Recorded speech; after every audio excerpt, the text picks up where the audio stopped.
Wala tayo na kung wala ang Diyos sa atin, ay wala tayong magagawa. Ito, mapalad ang mga aba na wala nang inaasahan, mapalad ng mga nahahapis, mapalad ang mga mapagpakumbaba, mapalad ang mga naglilitik makatupad sa kalooban ng Diyos, mapalad ang mga mahabagi, mapalad ang mga may malinis na puso, mapalad ang mga gumagawa ng daan sa ikapagkakasundo, mapalad ang mga pinagtutusi dahil sa pagsunod sa kalooban ng Diyos. Mapalad kayo kapag dahil sa aking inaalibura kayo ng mga tao.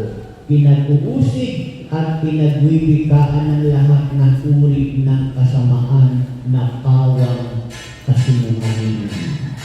Magdiwa kayo at magalak sapagkat malaki ang inyong gantimpala sa langit. Anong lahat ay tinutukoy ng mabuting balita ngayon. Inapahatid niya to. Sila mga naglilingkod, silang mga nakakaranas ng kahirapan sa buhay, silang mga inaaway dahil sa paglilingkod nila.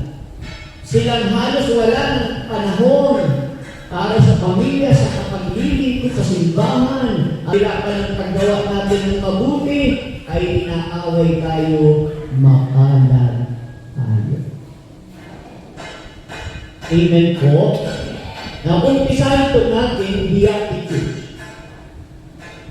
Ang Ebanghelyo po kayo, ito ay ang unang bahagi ng sermon sa bundok ng Panginoong Jesucristo na matatagpuan nga po yan sa Mateo chapter 5 verse 1 to 12 sa Bagong Tipan. Ito po ay kilala bilang mga mapapalad. Mula naman sa salitang Latin, ano nga ba sa Latin ang ibig sabihin nito? Ito naman ay nangangahulugan na pinagpala o maligaya. Ayun lahat, yung ibig sabihin sa atin ng pinagpala at may anak na nakapag-abroad at nakapagpapadala na. Tapos sinasabihan natin yung mga magulang na may mga anak na ganito, uy, napakapalad mo naman. Amen ba? Yung nakapagpapagawa ng bahay, yung mga anak na mayroong natapos, yung mga sinabing, nasaan na ba nakarating ang iyong buong pagsusumika? Tapos ipagmamalaki, may mataas na posisyon sa lipunan, may pinag-aralan, maganda ang tungkulin sa bayan. Ito yung mga kaisipan natin na mapalad. Amen ba? Pag sinabi, uy, napakaganda mo naman. Napakapalad mo. Ang ganda mo. Tapos pag nakapagkasama ka ng foreigner, uy, napakapalad mo naman. Pag nakarating ka ng ibang bansa, nasabihin ng iba, uy, napakapalad mo naman. Pinagpala ka naman. Sa Panginoon, alam na natin ito. Iba ang kaisipan ng tao sa kaisipan ng Diyos. Iba yung unawa natin mga tao sa kung anong unawa mayroon ng Diyos. Sino ang mapalad sa paningin natin at sino ang mapalad sa paningin ng Diyos?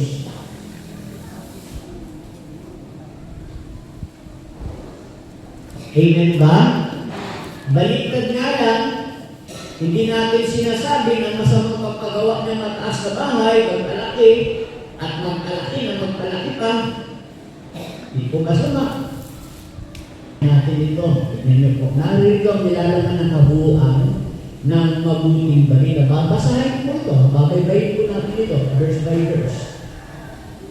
Sa verse 1 and 2, nang makita ni Jesus ang mga tao, umakyat siya sa bundok. Sa kanyang pag-akyat, umupo siya at nagsimulang magturo sa kanyang mga alagad. Ang pagpupo po sa bundok na nangyari po sa ginawa ng Panginoon ay maaari naman natin itong maiugnay sa pagpapahayag naman ng batas na dala-dala naman ni Moises nung siya din naman ay nasa bundok, sa bundok ng Sinai, na nagpapahiwatig naman na ang ating Panginoon Jesucristo ay naghahatid ng bagong kautusan, bakay sa paningin ng Diyos, sa pag-ibig ng Diyos, sa pagtimbang-timbang ng Diyos, sa pangingilapis ng Diyos sa ating mga ginagawang paglilingkod. Sino ang tinuturing niyang mapalad? Noong una pang panahon, talagang kahit saan iaakyat ng Diyos ang kanyang salita para hayagan marinig ng lahat ng ibabaw kung ano nga ba ang kalooban ng Diyos na dapat makita ng lahat. Ginawa niya ng Panginoon. Umakyat siya sa bundok upang makipangaral ng mabuting balita ayon sa kanyang bakayan sa pagtingin niya sa mga tao. Ito po yung pangalawa, verse 3. Mapalad ang mga aba na wala nang inaasahan kundi ang Diyos. Mapalad sapagkat makakasama sila sa kanyang kaharian. Ito po naman ay nangangahulugan ang mga taong kinikilala sa kanilang pangangailangan sa Diyos. At sinabing mapalad ang mga aba na walang inaasahan kundi ang Diyos, tumutukoy yan sa pangangailangan nila sa Diyos. At hindi umaasa sa sarili o sa materyal na bagay. Ay tatanggap ng biyaya ng kaharian ng langit. Yung pagiging mapalad, mismo sa kanilang sarili at sa material na bagay, kahit meron tayong kakayahan na gawin ito, iniisip mo na kung wala ang Diyos, paano na lang ang buhay natin. Pag yan lagi ang iniisip ng isang taong may asawa man o wala, may anak man o wala, may pinag-aralan man o wala, pag ganito ang iniisip niya, hindi ko kaya to, hindi ako magkakaroon ganito, wala akong nararanasan ganito kung wala ang Diyos. Kapag yan lagi ang iniisip mo, nasa damdamin mo, nasa pamumuhay mo, mapalad ka. Sabi ko sa Isaiah, sa Salmo 62, verse 5 to 8, Angin sa Diyos lang ako umaasa. Ang aking pag-asa'y tanging nasa Kanya. Tanging siya lamang ang tagapagligtas, tagapagtanggol ko, at aking kalasag.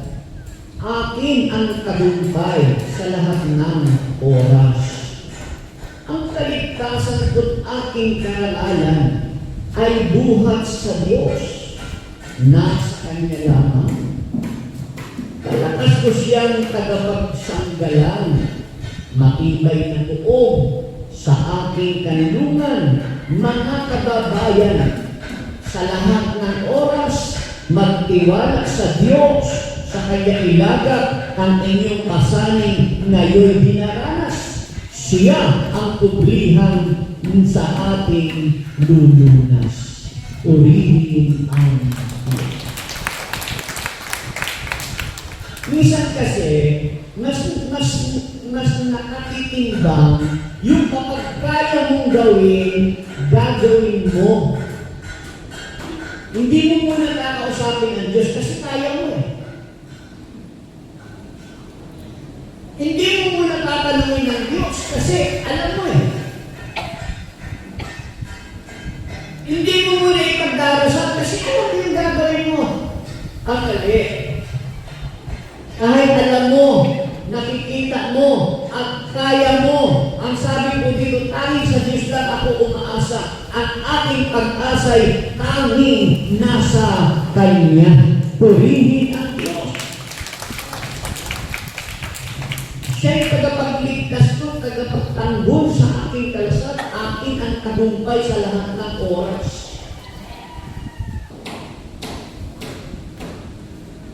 Pangalawa, papaat ko na po ito, verse 4. Mapalad ang mga nahapis sapagkat tataliwi sila ng Diyos. Ang magandang kalimutan na ang kinalulungkot mo'y dahil sa kasalanan. Awit 34 verse 18.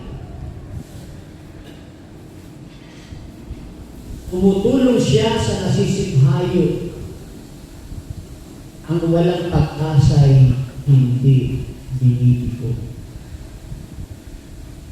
Kung ang kinalulungkot mo, nasa tama kang kalagayan ayon sa kalooban ng Diyos, sa iyo ang mensahe ito.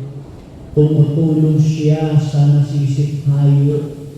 Ang walang pag-asa'y hindi niya binibigo. Purihin ang Diyos. Isaiah chapter 61, Isaiah 61 verse 2 and 3. Sinugo niya ako upang ibalikan ngayong panahon ng iligtas ni Yahweh ang mga tao na hiliran niya at upang lupigin lahat ng mga kaaway. Ako ay sinugo upang aliwin ang nangungulila, si Isaiah 61, upang ang tumatangis ng mga taga-Siyon ay paligayahin. Sa halip ng lungkot, awit ng pagpupuri, yaok aawitin ang Diyos na si Yahweh, iingatat sila at kakalingain. Purihin ang Diyos. Pang-apat, verse 5. Mapalad ang mga mapagpakumbaba sapagkat tatamuhin nila ang ipinangako ng Diyos.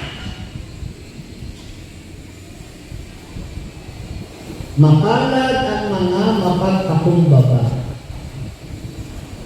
sapagkat tatamuhin nila ang ipinangako ng Diyos. Ay napakarami ng pangako ng Diyos.